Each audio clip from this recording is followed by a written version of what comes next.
অরক্ষিত এটিএমে cyber জালিয়াতির অভিযোগ। গতকাল রাতে স্টেট ব্যাংক অফ ইন্ডিয়ার যাদবপুর স্টেডিয়াম ব্রাঞ্চে জালিয়াতি। অভিযোগ, এটিএম মেশিনে কার্ড ইনসার্ট করতেই তা লক হয়ে যায়। বাধ্য হয়ে এটিএম মেশিনের গায়ে লেখা হেল্পলাইন নম্বরে ফোন করেন গ্রাহকরা। অভিযোগ, কার্ড আনলক করার জন্য হেল্পলাইন থেকে বলা হয় পিন নাম্বার দিয়ে ক্যান্সেল বাটন প্রেস করতে। অভিযোগ, সেই পদ্ধতি মেনে এগোনোর পরে ধাপে ধাপে অ্যাকাউন্ট থেকে গায়েব হয়ে যায় মোটা অঙ্কের টাকা। এসবিআই এর ব্যাংক লাগোয়া এটিএমে 2 গ্রাহকের 1.5 লক্ষ টাকারও বেশি জালিয়াতির অভিযোগ। সার্ভে পার্ক থানায় দায়ের হয়েছে অভিযোগ। সৌমিত্র রায় আমাদের প্রতিনিধি রয়েছেন আমাদের সঙ্গে। সৌমিত্র, একেবারে ভয়ানক ঘটনা, এই শহরে এই প্রথম নয়, এভাবেই সাইবার জালিয়াতি একাধিকবার হয়েছে। সতর্ক থাকার কথা বলেন বিশেষজ্ঞরা, কিন্তু ঠিক কিভাবে এই সমস্যাটার মুখোমুখি পড়তে হলো ভুক্তভোগীদের? নিরাপত্তা রক্ষী কেউ ছিলেন না। এই যে এটিএম সংলগ্ন কোনো ব্রাঞ্চও নয়, এসবিআই এর কোনো ব্রাঞ্চও নেই, এরপর তারা কি করছেন? হ্যাঁ কুসুমিতা, দেখো, কলকাতায় নয়া বিপদ বলা যায়। যে সমস্ত অভিযোগগুলো উঠে আসছে একেবারে চাঞ্চল্যকর অভিযোগ। দেশের অন্যতম নামী, অন্যতম বৃহৎ রাষ্ট্রায়ত্ত যে ব্যাংক তুমি দেখতে পাচ্ছ কালিকাপুরে, সেই এলাকাটা হচ্ছে কিশোর ভারতী স্টেডিয়ামের ঠিক উল্টো দিকে এই যে এসবিআই ব্যাংক। সেই এসবিআই ব্যাংকের লাগোয়া যে এটিএম, এই এটিএমকে ঘিরেই একের পর এক অভিযোগ উঠছে। একাধিকবার এই ঘটনা ঘটেছে। গতকাল একাধিক জনের সঙ্গে এরকম ঘটনা ঘটেছে। এই যে এসবিআই এটিএম থেকে যে লুটের ঘটনা, এটিএম থেকে জালিয়াতি, এটা নতুন নয়, এর আগেও হয়েছে। P4 insulated water tanks, kitchen and bath fittings, বিশুদ্ধ জল, সুস্থ জীবন, P4 আজীবন। তারপর ব্যাংকের তরফে বিভিন্ন রকমের এটিএমকে ঢেলে সাজানো হয়েছিল, নিরাপত্তা রক্ষীর ব্যবস্থা করা হয়েছিল 24 ঘন্টা। কিন্তু যে এখানকার যারা সাধারণ মানুষ, যারা ভুক্তভোগী, তারা যে অভিযোগ করছেন এই এটিএমে কোনো রকমভাবে কোনো দিন কোনো নিরাপত্তা রক্ষী থাকে না। এবং যে অভিযোগটা উঠছে সেটা হচ্ছে গতকাল একাধিক জনের সঙ্গে এরকম এটিএম যে জালিয়াতি প্রতারণা ঘটনা ঘটেছে। আমার সঙ্গে এক ব্যক্তি রয়েছেন, কি ঘটনা হয়েছিল তার থেকে আমি জেনে নেব। গতকাল আপনি এখানে টাকা তুলতে এসেছিলেন, আপনার এটিএম কার্ড আটকে যায়, কি হয়েছে গতকাল? আমি কার্ডটা দিলাম, কার্ডটা টেনে নিয়ে গেল। তারপর পাসওয়ার্ড মারলাম, পাসওয়ার্ড মারবার টাকা দিলাম, টাকার অ্যামাউন্টটাও দিয়ে যাই। তারপরে 100 টাকা অ্যামাউন্ট দিয়ে দেখলাম যে কার্ডটা কী হলো, টেনে নিল কেন।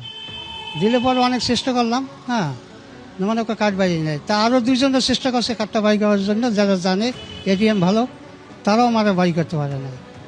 তুমি শুনতেই পেলে যে একাধিক ব্যক্তি তারা যেমনটা বলছেন যে তারা গতকাল যখন এই এটিএম এ টাকা তুলতে আসেন, তাদের এটিএম কার্ড এই এটিএম এ আটকে যায়। শত চেষ্টা করার পরেও সেই এটিএম কার্ড এখান থেকে বেরোয় না। কিন্তু এখানে কয়েকজন প্রশ্ন তুলছেন যে একটা এটিএম কার্ডের ভেতরে একাধিক এটিএম কার্ড কিভাবে আটকে যায়। যদি এটিএম এর ভেতরে যে মেশিন রয়েছে, এর ভেতরে যে মেশিন রয়েছে, সেই মেশিনে যদি একটি কার্ড আটকে যায়, তাহলে তার পরবর্তীকালে যে ব্যক্তি আসবে তার কার্ড এই মেশিনে আটকে যেতে পারে না, কারণ একটা মেশিনের মধ্যে একটাই কার্ড আটকে যেতে পারে।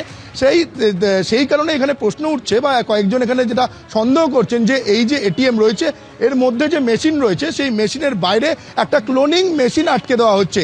সেই যে ক্লোনিং মেশিনটা আটকে দেওয়ার ফলে যখনই তুমি এখানে আসছো টাকা তোলার জন্য, মেশিনের মধ্যে তোমার এটিএম যে কার্ডটা রয়েছে, সেই এটিএম কার্ডে ঢোকানোর পরেই সেই কার্ডটা আটকে যাচ্ছে। এবং যারা জালিয়াত রয়েছে, সেই জালিয়াতরা এই এটিএম এর বাইরের এলাকাতেই একেবারে ওঁত পেতে থাকছে।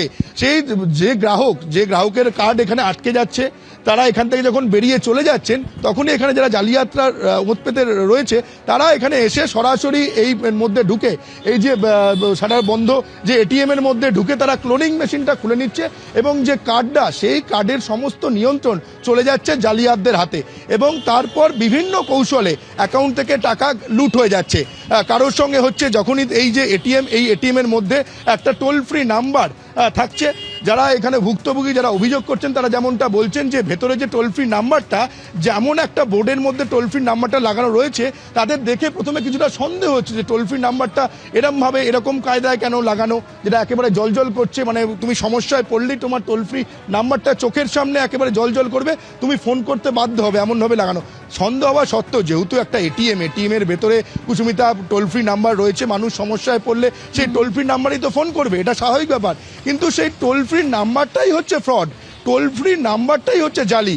সেই টোল ফ্রি নাম্বারে ফোন করার সঙ্গে সঙ্গে বিভিন্ন মানুষের সঙ্গে বিভিন্ন কৌশলে টাকা ফ্রড হচ্ছে। কাউকে বলা হচ্ছে যে আপনি আপনার যে পিন নাম্বার, এটিএম এর যে পিন নাম্বারটা আপনি ওখানে প্রেস করুন, তারপর 2 বার ক্যান্সেল বাটন প্রেস করুন, তারপর যেই ক্যান্সেল বাটন প্রেস করে আপনি বাড়ি চলে যান, সকাল 9টার সময় আধার কার্ড নিয়ে আসবেন, আপনি এটিএম কার্ডটা পেয়ে যাবেন। বাড়ি যাওয়ার সঙ্গে সঙ্গেই যারা ভুক্তভোগী তাদের অ্যাকাউন্ট থেকে 10,000 টাকা করে ধাপে ধাপে বিভিন্ন মানুষের কাছ থেকে বিভিন্ন টাকা, যেমন একজন তুমি শুনলে তার অ্যাকাউন্ট থেকে 1,30,000 টাকা ধাপে ধাপে কেটে নেওয়া হয়েছে। কিন্তু অনেককে আবার বলা হচ্ছে যে আপনি আপনার মোবাইলে যে এটিএম ওটিপি নম্বরটা গেছে সেই ওটিপি নাম্বারটা আপনি বলুন। সেই ওটিপি নাম্বারটা যে মুহূর্তে বলা হচ্ছে যে ভেতরে যে টোল ফ্রি নাম্বারটা দেওয়া রয়েছে সেই টোল ফ্রি নাম্বারে অপর প্রান্তে যিনি কথা বলছেন তাকে ওটিপি নাম্বারটা দেওয়ার সঙ্গে সঙ্গে তার টাকা অ্যাকাউন্ট থেকে কেটে নেওয়া হচ্ছে। আরও একজন যিনি আমাদের কাছে অভিযোগ জানালেন, তার যেমনটা দাবি কয়েকদিন আগে গত রবিবার তিনি এই এটিএম থেকে টাকা তুলতে এসেছিলেন এবং সমস্ত অভিযোগটা হচ্ছে এই যে কিশোর ভারতী স্টেডিয়ামের ঠিক উল্টো দিকে দেশের অন্যতম বৃহৎ রাষ্ট্রায়ত্ত ব্যাংকের যে এটিএম, এই এটিএমকে ঘিরেই এই গুচ্ছ গুচ্ছ অভিযোগ। তিনি যেমনটা অভিযোগ করছেন, তিনি এই এটিএমে এসেছিলেন, এসে টাকা তুলেছিলেন, টাকা তোলার পর যে পিন নাম্বার সেই পিন নাম্বারে তিনি দিয়েছিলেন, তারপর টাকা বেরোনোর আগে যে একটা আওয়াজ হয়, টাকা গোনার মতো যে আওয়াজ হয় সেই আওয়াজটা পর্যন্ত হয়েছিল, কিন্তু তারপর এসে টাকাটা আর বেরোয়নি।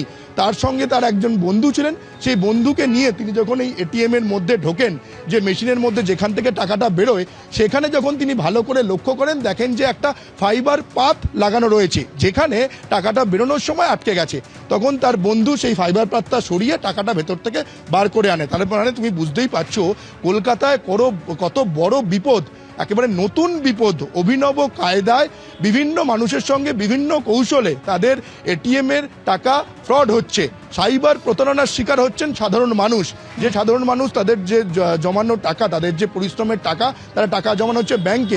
এবং সেই এখনকার দিনে এই এটিএম অত্যন্ত গুরুত্বপূর্ণ। মানুষ টাকা তোলার ক্ষেত্রে এখন বেশিরভাগ সময় এটিএমকেই ব্যবহার করে, আর সেই এটিএম থেকেই টাকা প্রতারণার শিকার হয়ে লক্ষ লক্ষ টাকা গায়েব হয়ে যাচ্ছে। ফলে সাধারণ মানুষ এই মুহূর্তে তুমি দেখতে পাচ্ছ, আমার ক্যামেরা সব উর্মাজিকে বলবো, তিনিও একজন ভুক্তভোগী। গতকাল তিনি এসেছিলেন টাকা তোলার জন্য, তার কার্ডও এই ব্যাংকে আটকে যায়।